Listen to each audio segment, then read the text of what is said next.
hermanos. Amén.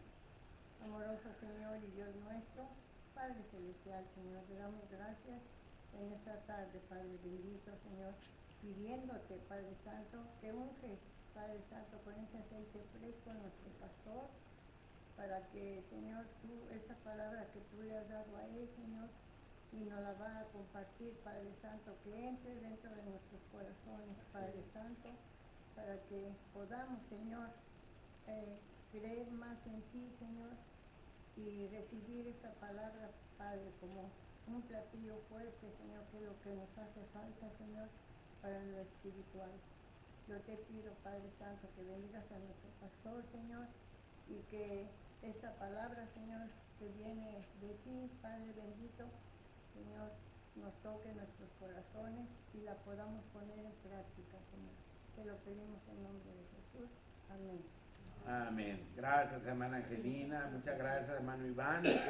Pueden tomar sus asientos, mis hermanos. Y esta tarde he intitulado a mi mensaje, hermanos, resultados del nacimiento de Cristo. Resultados del nacimiento de Cristo. Casi siempre asociamos el nacimiento de Cristo con la salvación de la humanidad, pues ese fue el principal propósito de su primer venida. Sin embargo, hubo muchos otros resultados de su nacimiento que lo hacen el acontecimiento número 1 de la historia de la humanidad, hermano. Así de fácil. El nacimiento de Cristo es el acontecimiento número 1 en toda la historia de la humanidad, mis hermanos. En primer lugar, su nacimiento y presencia en este mundo, mis hermanos, fue el cumplimiento de más de 300 profecías del Antiguo Testamento, mis hermanos. Más de 300 profecías del Antiguo Testamento se cumplieron con su venida al mundo. Y les voy a dar algunos ejemplos. No voy a dar las 300 porque sería mucho tiempo, pero les voy a dar algunos ejemplos, hermanos, de estas profecías cumplidas. La Biblia dijo que vendría como un niño, como un niño. Ahí en Isaías 9:6 dice, porque un niño nos es nacido, hijo nos es dado. Vendría como un niño, que sería un niño admirable, hermanos. Dejó admirados a los doctores de la ley, que sería consejero, nos dio los más sabios consejos y enseñanzas para ser felices, que sería Dios fuerte, Emmanuel, Dios con nosotros, que sería Padre eterno, nos cuidará y pastoreará por toda la eternidad, que sería un príncipe de paz. Él establecerá un reino mundial de paz muy pronto aquí en el mundo. Todo esto lo dijo el profeta Isaías, porque un niño nos es nacido, hijo nos es dado y el principado sobre su hombro, y llamará su nombre admirable, consejero, Dios fuerte, Padre eterno, príncipe de paz. Y también dijo, lo dilatado de su imperio y la paz no tendrán límite sobre el trono de David y sobre su reino, disponiéndolo y confirmándolo en justicia y en juicio, desde ahora y para siempre. El celo de Jehová de los ejércitos hará esto. Y esto está por cumplirse, hermanos, cuando Jesús va a establecer su reino de paz y de justicia en el mundo entero. Pero además, hermanos, también la Biblia dijo que nacería de una virgen y que sería Dios con nosotros. Ahí en Isaías 7:14 están esas dos profecías. Dice, por tanto el Señor mismo os dará señal. He aquí que la virgen concebirá y dará a luz un hijo y llamará su nombre Emmanuel. También, hermanos, la Biblia predijo que nacería en Belén.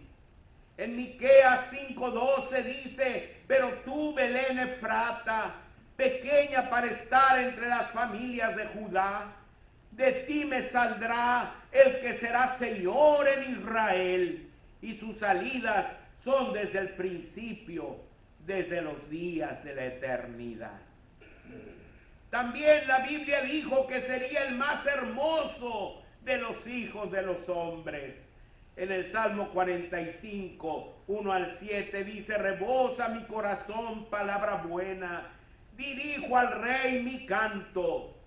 Mi lengua es pluma de escribiente muy ligero. Eres el más hermoso de los hijos de los hombres.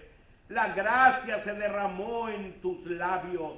Por tanto, Dios te ha bendecido para siempre. Ciñe tu espada sobre el muslo, oh valiente, con tu gloria y con tu majestad.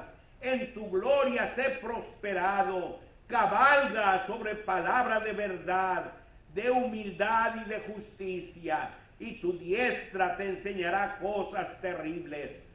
Tus saetas agudas, con que caerán pueblos debajo de ti, penetrarán en el corazón de los enemigos del rey.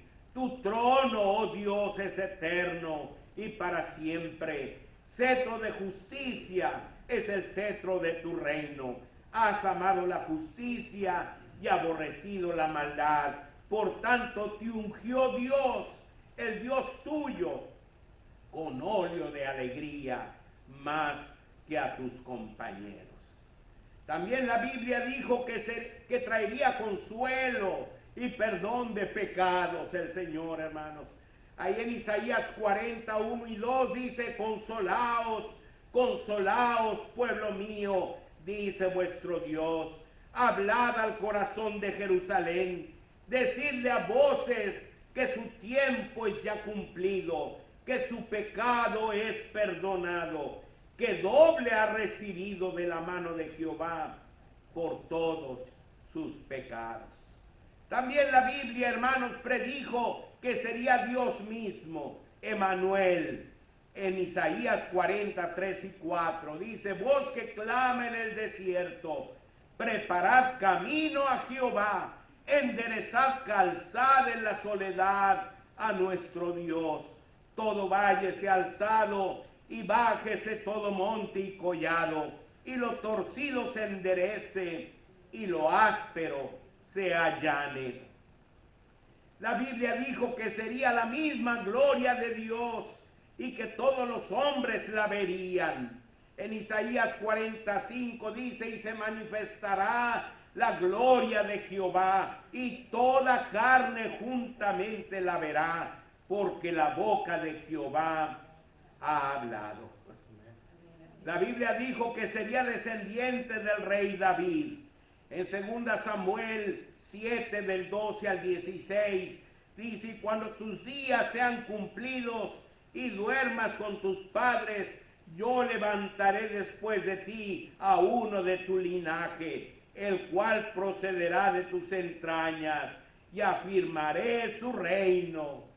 Él edificará casa a mi nombre, y yo afirmaré para siempre el trono de su reino. Yo le seré a él padre, y él me será a mi hijo. Y si él hiciere mal, yo le castigaré con vara de hombres y con azotes de hijos de hombres. Pero mi misericordia no se apartará de él, como la aparté de Saúl, al cual quité de delante de ti. Y será afirmada tu casa y tu reino para siempre delante de tu rostro. Y tu rostro y tu trono será estable eternamente. Esta profecía tuvo un cumplimiento parcial en el nacimiento del rey Salomón, mis hermanos, pero su cumplimiento final y total comenzó el día del nacimiento del Señor Jesucristo y culminará cuando regrese en su segunda venida.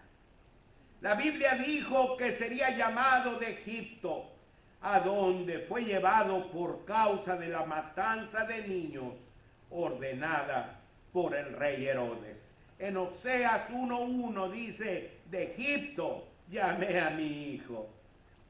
El cumplimiento literal de todas estas profecías bíblicas es la prueba más contundente de que Jesús es el Mesías prometido al pueblo de Israel. El cumplimiento literal de todas estas profecías es la más grande garantía del cumplimiento de las profecías sobre el futuro. El cumplimiento literal de todas estas profecías es la prueba final de que Dios siempre cumple lo que promete, de tal forma que nosotros podemos tener plena confianza en todas sus promesas, mis hermanos.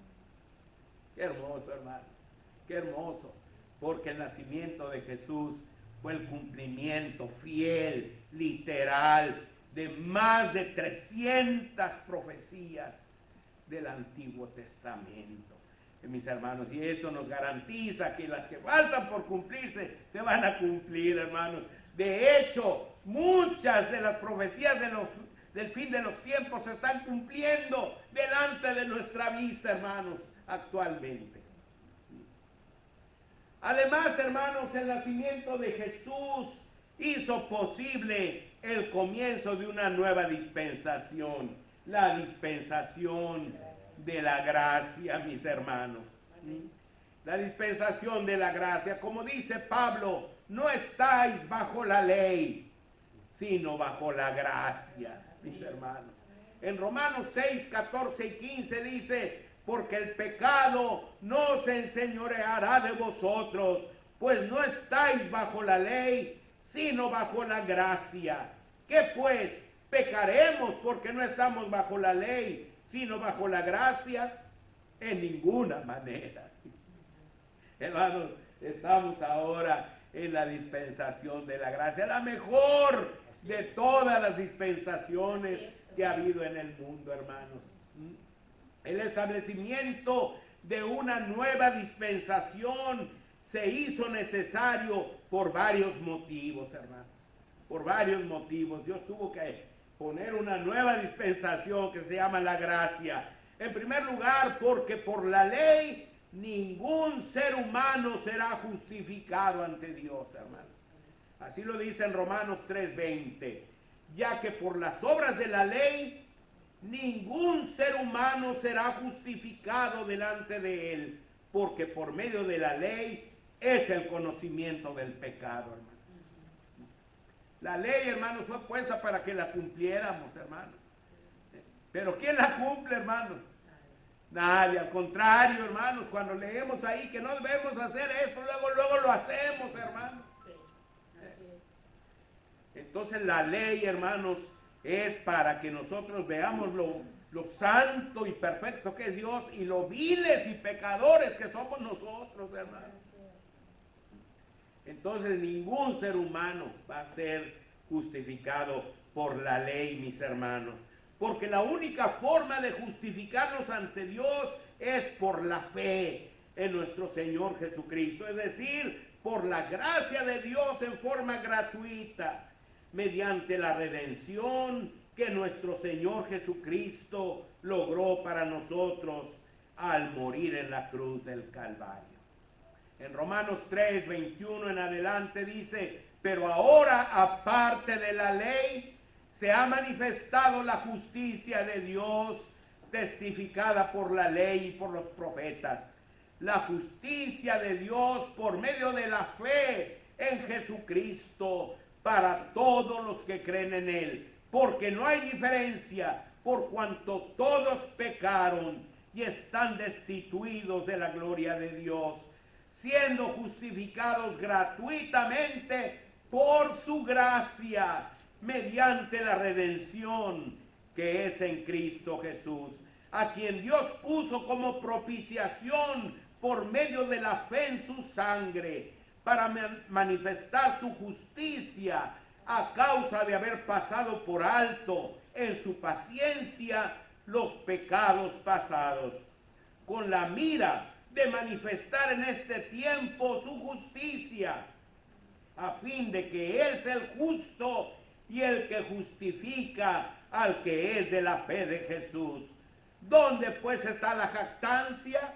Queda excluida. ¿Por cuál ley? ¿Por la ley de las obras? No, sino por la ley de la fe. Concluimos pues que el hombre es justificado por fe, sin las obras de la ley. La dispensación de la gracia es la dispensación para la salvación de nosotros los gentiles, hermanos. La dispensación de la oportunidad para todo aquel que cree en el Señor Jesús. Como dice en Juan 3:16, para que todo aquel que en Él cree no se pierda, mas tenga vida eterna. Pero también, hermanos, el nacimiento de nuestro Señor Jesucristo marcó el comienzo de una nueva humanidad, hermanos. De una nueva humanidad. Por el pecado de Adán todos merecemos la muerte, mis hermanos, pues heredamos una naturaleza pecaminosa y somos igual o peor de pecadores que él. Pero por la justicia del nuevo Adán, hermanos, del Señor Jesucristo, mis hermanos, nosotros tenemos la vida eterna, mis hermanos. En Romanos 5:12 en adelante dice, por tanto como el pecado entró en el mundo por un hombre y por el pecado la muerte, así la muerte pasó a todos los hombres por cuanto todos pecaron. Pues antes de la ley había pecado en el mundo, pero donde no hay ley no se inculpa de pecado. No obstante, reinó la muerte desde Adán hasta Moisés, aún en los que no pecaron a la manera de la transgresión de Adán, el cual es figura del que había de venir. Pero el don no fue como la transgresión, porque si por la transgresión de aquel uno murieron los muchos, abundaron mucho más para los muchos la gracia y el don de Dios por la gracia de un hombre, Jesucristo. Y con el don no sucede como en el caso de aquel uno que pecó, porque ciertamente el juicio vino a causa de un solo pecado para condenación, pero el don vino a causa de muchas transgresiones para justificación. Pues si por la transgresión de uno solo reinó la muerte, mucho más reinarán en vida por uno solo, Jesucristo, los que reciben la abundancia de la gracia y del don de la justicia. Así que, como por la transgresión de uno vino la condenación a todos los hombres, de la misma manera, por la justicia de uno vino a todos los hombres la justificación de vida. Porque así como por la desobediencia de un hombre los muchos fueron constituidos pecadores, así también por la obediencia de uno los muchos serán constituidos justos.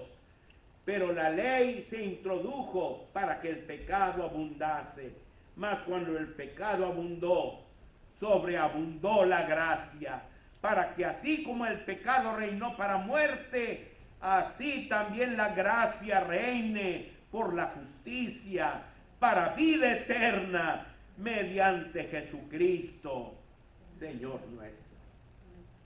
Qué pasajes tan profundos y tan maravillosos, hermanos, y tan bien explicada, hermanos, la doctrina de lo que es la gracia, mis hermanos. Cristo, mis hermanos, hizo posible que se cumplan los planes originales de Dios para la humanidad. Dios no creó al hombre para que el hombre se perdiera. Dios no creó al hombre, hermanos, para que pecara, para que se rebelara. Dios lo creó para que fuéramos felices eternamente con Él, hermanos. Pero por el pecado, hermanos, vino la muerte, vino la condenación. Por eso Jesús vino para hacer una nueva humanidad, hermanos.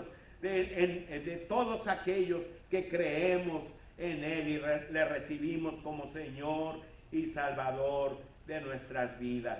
Pero para ser miembros de esa nueva humanidad necesitamos creer en Jesús como el único y suficiente Salvador de nuestras vidas. Y además, hermanos, el nacimiento del Señor Jesucristo, acuérdense que estamos diciendo que el nacimiento de Jesucristo es el hecho más importante en toda la historia de la humanidad. Hermanos, el nacimiento de nuestro Señor Jesucristo hizo posible que la historia humana fuera partida en dos, hermanos. Partió la historia humana en dos, hermanos. Todos los eventos históricos se cuentan como antes de Cristo o después de Cristo. Todos los eventos, hermanos. Ningún otro acontecimiento ha hecho eso en este mundo. A lo largo de la historia universal, tanto antigua como contemporánea, ha habido un sinnúmero de acontecimientos importantes, tanto a nivel de cada una de las naciones como a nivel mundial, incluyendo los eventos narrados en las Sagradas Escrituras, como el diluvio, la Torre de Babel, u origen de las lenguas del mundo, el nacimiento de la nación israelita, el éxodo, la conquista de la tierra prometida, el cautiverio babilónico, la restauración de Israel, el nacimiento de Juan el Bautista, el nacimiento de la iglesia, pero ninguno de ellos partió en dos la historia humana. Solo el nacimiento del Señor Jesucristo, que hace de él el acontecimiento histórico más importante de todos los siglos, hermanos. Por eso, la huella que dejó en nuestra historia ha sido, es y será imborrable, mis hermanos. Los cristianos siempre celebraremos el nacimiento del Hijo de Dios, porque marcó el inicio de una nueva oportunidad para la humanidad, el inicio de la vida más perfecta y maravillosa que ha existido en este mundo, la manifestación del gran amor de nuestro Dios por los pecadores, quienes ahora podemos gozar de salvación y vida eterna. Todo esto aconteciendo el siglo, década, lustro, año, mes, día, hora, minuto y segundo exactos, cuando nuestro Dios lo había planeado. Como dice el apóstol San Pablo en Gálatas 4:4, mas cuando vino el cumplimiento del tiempo, Dios envió a su Hijo, nacido de mujer y nacido bajo la ley. Y su nacimiento, mis hermanos, hizo posible la realización del misterio de la piedad, que incluyó la encarnación de Dios, su justificación o vindicación en el Espíritu, el poder ser visto de los ángeles, quienes fueron testigos tanto de su encarnación como de su vindicación, el ser predicado a las naciones gentiles, el ser creído en este mundo y el ser recibido arriba en gloria, cuando regresó con su Padre. Ahí en 1 Timoteo 3:16 está este versículo maravilloso, hermanos, que es un resumen de toda la vida de Jesús. Dice, e indiscutiblemente grande es el misterio de la piedad. Dios fue manifestado en carne, justificado en el Espíritu, visto de los ángeles, predicado a los gentiles, creído en el mundo, recibido arriba en gloria. 1 Timoteo 3:16. En otras palabras, su nacimiento hizo posible la totalidad de su obra redentora, por medio de la cual hoy podemos gozar del perdón de Dios a todos nuestros pecados y la plena seguridad de la vida eterna. Alabado sea el nombre de Dios. Amén, amén. Y muy feliz Navidad, amados hermanos. Que Dios les bendiga.